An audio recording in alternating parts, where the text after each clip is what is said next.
Hi students, आज हम शुरू करने जा रहे हैं 9th class CBSE medium chemistry first chapter का, जो एक वीडियो में पहले आप लोगों को बता चुका हूं। आज दूसरे वीडियो में हम अपने concept of science YouTube channel के माध्यम से इस वीडियो में हम आपको बताएंगे रिजिड एंड फ्लूइड। केमिस्ट्री का ये फर्स्ट चैप्टर है, matter in our surroundings. In this chapters we describe previous videos, what is matter, how many types of matter, and what is characteristics of matters. And now we discussed rigid and fluid. What is rigid? Rigid, that means unables or unflexibles, अनबेंडिंग्स और अनफ्लेक्सिबल्स, यानी कि जिसको हम मोड़ नहीं सकते हैं और जो फ्लेक्सिबल नहीं हो, कठोर हो, रिजिडिटी हो। तो यह जो है सॉलिड का ये प्रॉपर्टी है कि सॉलिड रिजिड होता है और अनबेंडिंग होता है। And liquid is a fluid form of matters which occupies the lower part of the containers in which it is kept. A liquid does not fill the whole container. Liquid को जो है किसी भी पूरे container में हम fill नहीं कर सकते हैं। And a gas is a fluid form of matter which fills the whole container in which it is kept. किसी भी चीज़ में हम इसको पूरा फिल कर सकते हैं गैस को। तो लिक्विड और गैस जो है वह फ्लूइड टेंडेंसी का होता है। अब आते हैं कि classification of matter as solid, liquid and gas, जो आप इसके बारे में पहले प्रीवियस क्लास में भी पढ़े होंगे। थोड़ा सा इस पर और डिस्कस करते हैं हम in details. Properties of solids. First, कि solids have a fixed shape and fixed volume. किसी भी ठोस का शेप जो है, आकार, वह फिक्स होता है और उसका वॉल्यूम, आयतन भी फिक्स होता है। And solids can not be compressed, और सॉलिड को हम कितना भी प्रेशर क्यों नहीं लगा लें, उसको हम दाब नहीं सकते हैं। And solids have high density, और उसका डेंसिटी जो है बहुत ज़्यादा होता है, घनत्व तो बहुत ज़्यादा होता है पर volume area. And solids do not fill their containers completely, और सॉलिड्स को जो है किसी भी कंटेनर में उसको पूर्ण रूपेण हम फील नहीं कर सकते हैं। And solids do not flow, और कोई भी जो सॉलिड्स है उसमें फ्लूइडिटी नहीं होता है, यानी कि उसमें प्रवाह नहीं होता है, वह बहता नहीं है, जिस तरह से लिक्विड और गैस जो है जिसमें फ्लूइडिटी होता है। अब आते हैं कि प्रॉपर्टीज ऑफ लिक्विड्स। तो liquids have a fixed volume. Liquids का वॉल्यूम तो फिक्स होता है बट नो फिक्स्ड शेप, लेकिन उसका शेप जो है फिक्स नहीं होता है। And like solids, liquids can not be compressed much. Liquid को भी ज़्यादा हम कंप्रेस्ड नहीं कर सकते हैं। And liquids have moderate to high densities, इसको जो है, and less dense than solids. Liquids do not fill their containers completely. Liquids को भी किसी भी कंटेनर में कंप्लीट नहीं फिल किया जा सकता है। And liquids generally flow easily, और लिक्विड आसानी से बह सकता है, उसमें फ्लूइडिटी होती है। अब आते हैं प्रॉपर्टीज ऑफ गैसेस। गैसेस की क्या प्रॉपर्टीज हैं? Gases have neither A fixed shape not a fixed volume. Gas का ना तो कोई फिक्स शेप होता है और ना ही फिक्स वॉल्यूम होता है। Gases can be compressed easily, gas को आसानी से हम कंप्रेस्ड कर सकते हैं दाब लगा के। Gases have a very low density, गैसों का जो घनत्व होता है वो बहुत ही कम होता है। And gases fill their containers completely, और गैस किसी भी कंटेनर में कंप्लीट रूप से भर सकते हैं। एंड गैसेस फ्लो इजीली, और गैसों का फ्लो जो है इजीली होता है because their molecules between their intra molecular force is very very low. Why solids, liquid and gases have different properties. क्योंकि इसके जो कण होते हैं, इनके कणों का जो बनावट होता है, पार्टिकल्स जो इनके होते हैं, तो सॉलिड्स के जो पार्टिकल्स हैं उनके बीच में बहुत ही कम स्पेस रहता है, और उनके बीच में जो इंट्रामॉलिक्यूलर फोर्स जो होता है वो काफ़ी ज़्यादा होता है, जिसके कारण से वो उसमें रिजिडिटी आता है।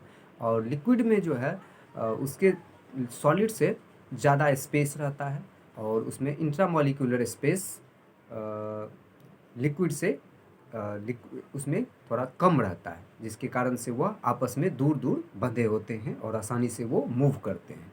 और गैसेस में जो है इंट्रामॉलिक्यूलर स्पेस जो है वह बहुत ज़्यादा होता है, और वो आसानी से फ्री होते हैं, क्योंकि इसमें इंट्रामॉलिक्यूलर जो फोर्स है वह नगण्य होता है, नहीं के बराबर होता है।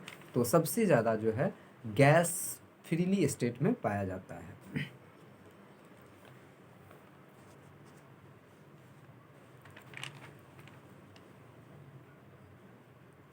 अब आते हैं डिफ्यूज़न। डिफ्यूज़न क्या है कि the spreading out and mixing of a substance with another substance due to the motion of its particles is called diffusion. कणों में गति के कारण पदार्थों का जो मिक्सिंग होता है एक दूसरे में, वह डिफ्यूज़न कहलाता है। और इसमें डिफ्यूज़न में किसी मीडियम की ज़रूरत नहीं होती है, जैसे कि इंसेंस ऑफ स्टिक, अगरबत्ती का जो सुगंध है वह हवा में डिफ्यूज़ हो जाता है, उसका स्मेल्स जो है वह बहुत दूर तक फैलता है। या जब हम किचन में जब सब्ज़ी बनता है तो जब उसका जो एरोमा है, जो खुशबू है, वह दूर तक स्प्रेड होता है। तो ये सारा डिफ्यूज़न है, गैसेस का डिफ्यूज़न होता है। अब आते हैं कि सॉलिड सॉलिड का भी डिफ्यूजन होता है, लेकिन इसमें लॉन्ग टाइम लगता है, लंबा समय लगता है। The diffusion of a solid substance into another solid substance is so slow that many peoples think the diffusion does not take place in solid at all. बहुत लोगों का मानना है कि सॉलिड में डिफ्यूज़न नहीं होता है, लेकिन लंबे समय तक अगर उसको हम किसी टू सॉलिड्स को एक साथ अगर कांटेक्ट में रखते हैं तो उसके जो कुछ पार्ट्स हैं वह भी डिफ्यूज़ हो जाता है एक दूसरे पे। अब आते हैं डिफ्यूज़न इन लिक्विड्स। तो लिक्विड्स में भी जो है diffusion, the spreading of the purple colour of the potassium permanganates into water on its own, it is due to the diffusion of the potassium permanganate particles into water. तो यहाँ पे हम ये देख रहे हैं कि पोटासियम परमैंगनेट भी जो है वो पानी में डिफ्यूज़ हो रहा है, घुल रहा है और पूरे पानी को वो कलर कर रहा है। तो आज हमारा ये चैप्टर का ये जो भाग है सॉलिड लिक्विड से रिलेटेड अब ये समाप्त होता है। अब हम अगले पार्ट्स में आते हैं, जिसमें हमको पढ़ना है कि फ्रीजिंग पॉइंट क्या है, बॉइलिंग पॉइंट क्या है। तो पानी जो 100 डिग्री सेल्सियस पे जो उबलता है तो वह उसका जो है बॉइलिंग पॉइंट कहलाता है। और पानी जो है 0 डिग्री सेल्सियस पर मेल्ट होता है, पिघलता है, और 0 डिग्री सेल्सियस उसका फ्रीजिंग पॉइंट भी है, तो ये इसका फ्रीजिंग पॉइंट कहलाता है। और वही केल्विन स्केल में जब जाते हैं तो 0 degree Celsius equal to 273 degree 73 kelvins होता है। और the melting point of the ice Kelvin scale is 273 degree Kelvin, and the boiling point of the water on Kelvin scale is 373 degree Kelvin. Kelvin जो है क्या है कि the SI unit of the measuring temperature is Kelvin. The melting point of ice on Celsius scale of temperature is 0 degree Celsius, and the boiling point of water on Celsius scale is 100 degree Celsius. अब है कि change of state of a matter, किस पदार्थ की जो अवस्थाएं होती हैं वो किस तरह से बदलती हैं। तो by changing the temperature and by changing the pressure, तापमान को जब हम बदलते हैं तो उसकी अवस्थाएं बदलती हैं, और जब हम प्रेशर चेंज करते हैं, दाब जब लगाते हैं या घटाते हैं, तो उससे जो है स्टेट उसके बदलते हैं। तो effects of change of a temperature, solid to liquid change melting. अब है कि कोई बर्फ़ है, जब हम उसको हीट करते हैं, व्हेन हीटेड, तो वह जो है लिक्विड में चेंज होता है। ए solid substance change into a liquid on heating is called melting, और उसी को हम मेल्टिंग कहते हैं, पिघलना कहते हैं। और the melting point of solid is measured of the force of attractions between the particles. ये इसका जो एटमॉस्फेरिक प्रेशर जो है वो मेल्टिंग पॉइंट का, तो वह यदि हम उस पर For examples, the melting point of ice is 0 degree Celsius, or the melting point of wax is 63 degree Celsius, whereas the melting point of iron is 1535 degree Celsius. So when a solid is heated sufficiently, it changes its physical states and becomes a liquid. किसी भी solid को जब हम एक sufficient उपयुक्त ताप तक, heat उष्मा तक जब उसको हम गर्म करते हैं तो वह लिक्विड में कन्वर्ट हो जाता है। And liquid to gas change boiling, और लिक्विड को जब हम मोर हीट करते हैं तो वह जो है गर्म होता है, और उसके बाद वह वेपोराइज्ड होने लगता है, भाप में बदल जाता है। The The temperature at which a liquid boils and changes rapidly into a gas at atmospheric pressure is called boiling point of the liquid. Boiling point of liquid is 100 degree Celsius. Boiling point liquid का जो है वह 100 degree Celsius होता है.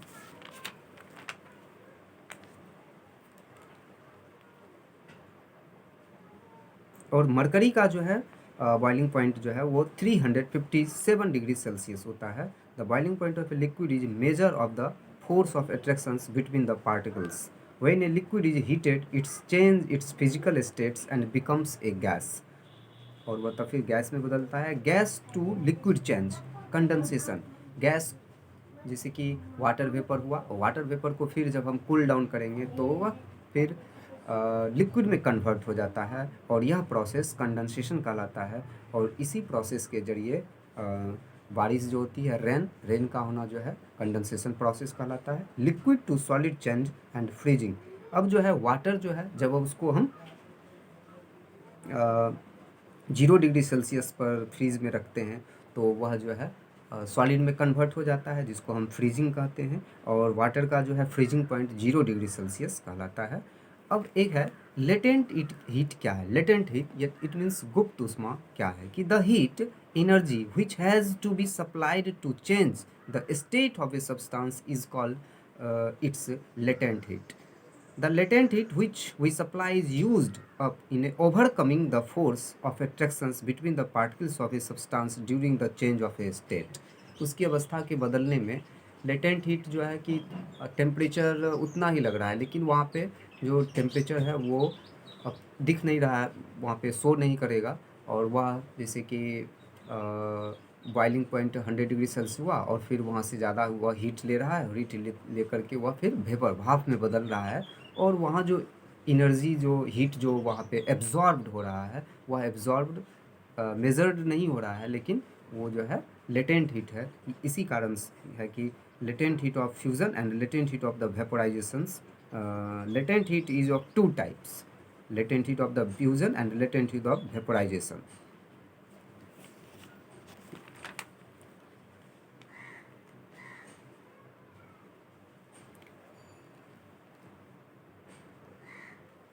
अब है कि latent heat of a vaporisation of a liquid is the quantity of heat in joules required to convert 1 kilogram of the liquid to vapour और gas without any change in temperature. बिना किसी ताप में परिवर्तन किए हुए 1 किलोग्राम लिक्विड जो है जो कंप्लीट भाप में जो चेंज होता है तो वही उसका जो है लेटेंट हीट कहलाता है. इसका it has been found by experiments that 22.5 into 10 to the power 5 joules of heat is required to change 1 kilogram of water at its boiling point 100 degrees Celsius to a steam at the same temperature of the 100 degrees Celsius.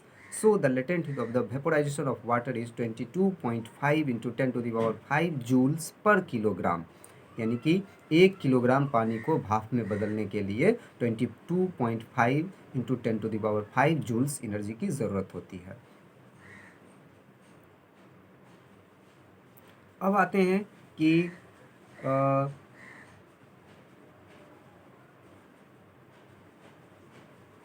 when water changes into steam it absorbs latent heat, but when steam condenses to form water an equal amount of latent heat is given out. So the burns caused by steams are much more severe than those caused by the boiling water. गर्म पानी की अपेक्षा जो भाप होता है वह ज़्यादा जलनशील होता है क्योंकि उसमें लेटेंट हीट जो है वो absorbed रहता है. This is due to the fact that steam contains more heat in the form of latent heat than the boiling water की अपेक्षा जो भाप बनता है तो उसमें लेटेंट हीट बहुत ज़्यादा रहता है, जिसके कारण से भाप ज़्यादा जलन देता है. अब आते हैं हम सब्लिमेशन क्या है. What is sublimation? The change of a solid directly into vapours are called sublimation. On heatings and of a vapour into solid on cooling is known as sublimation. इसको हम डिफाइन कर सकते हैं. A sublimation is a process in which when solid is heated, it cannot change liquid, it directly change into gas or vapor. It change of a solid directly into vapor is called sublimation. जैसे camphor को जब हम गर्म करेंगे तो वह liquid में convert नहीं होगा, वह डायरेक्टली जो है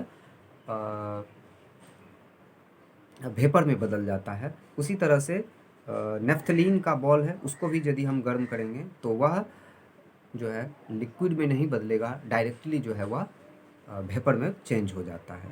क्लोरीन है, अमोनियम क्लोराइड है, उसको भी यदि हम गर्म करेंगे तो वह लिक्विड में नहीं कन्वर्ट होगा, डायरेक्ट वह जो है वेपर में कन्वर्ट हो जाता है।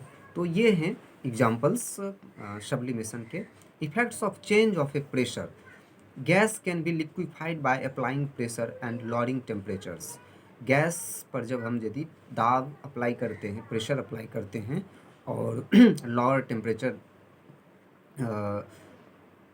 यूज़ करते हैं तो गैस जो है वह लिक्विड में कन्वर्ट हो जाता है। और इन्हीं प्रोसेस से उसको जो है ammonia gas can be liquefied by applying high pressure and lowering the temperatures.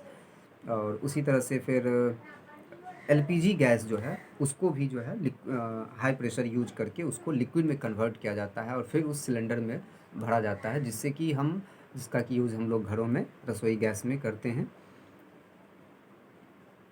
और सॉलिड कार्बन डाइऑक्साइड, जिसको ड्राई आइस कहते हैं, is stored under high pressure में उसको स्टोर करके रखा जाता है। अब आते हैं इवेपोरेशन क्या है, भाप वाष्पीकरण क्या है। Evaporation is a process whence liquids boils, तो लिक्विड्स बॉइल्स, तो water vapours, the process of liquid change into vapors events below its boiling point is called evaporation। और इस प्रोसेस से जो सी वाटर है, समुद्र का जो पानी है, उसको हम वेपोराइज्ड करते हैं और उससे पानी भाप बन के निकल जाता है। और जो उसमें जो नमक की मात्रा है, सोडियम क्लोराइड है, वो अलग हो जाता है और फिर उसको हम साफ़ करके फिर उसमें और आयोडीन को मिक्स करके उसको हम नमक बनाने में यूज़ करते हैं। अब है कि फैक्टर्स अफेक्टिंग इवेपोरेशन यानी वाष्पीकरण को कौन कौन से फैक्टर हैं जो उसको प्रभावित करते हैं, अफेक्टेड करते हैं। तो फर्स्ट टेम्परेचर, ताप यदि बढ़ेगा तो इवेपोरेशन का रेट भी बढ़ेगा, rate of evaporation is also increases. And when surface area जिसका जितना बड़ा होगा तो इवेपोरेशन भी उतना हाई स्पीड से होगा। यदि सरफेस एरिया कम होगा तो उसका इवेपोरेशन रेट भी कम होगा। और humidity that means water vapour present in atmosphere, water vapour amount present in atmosphere. Humidity जो है, आर्द्रता जो है ज़्यादा रहेगा तो वाटर वेपर जो है ज़्यादा रहेगा तो इवेपोरेशन कम होगा। और वाटर वेपर अगर कम रहेगा तो इवेपोरेशन ज़्यादा होगा। और विंड स्पीड, हवा का स्पीड अगर ज़्यादा रहेगा तो इवेपोरेशन जो है ज़्यादा होगा। और विंड का स्पीड अगर स्लो रहेगा तो इवेपोरेशन कम होगा। तो ये हैं फैक्टर्स जो इवेपोरेशन को अफेक्टेड करते हैं।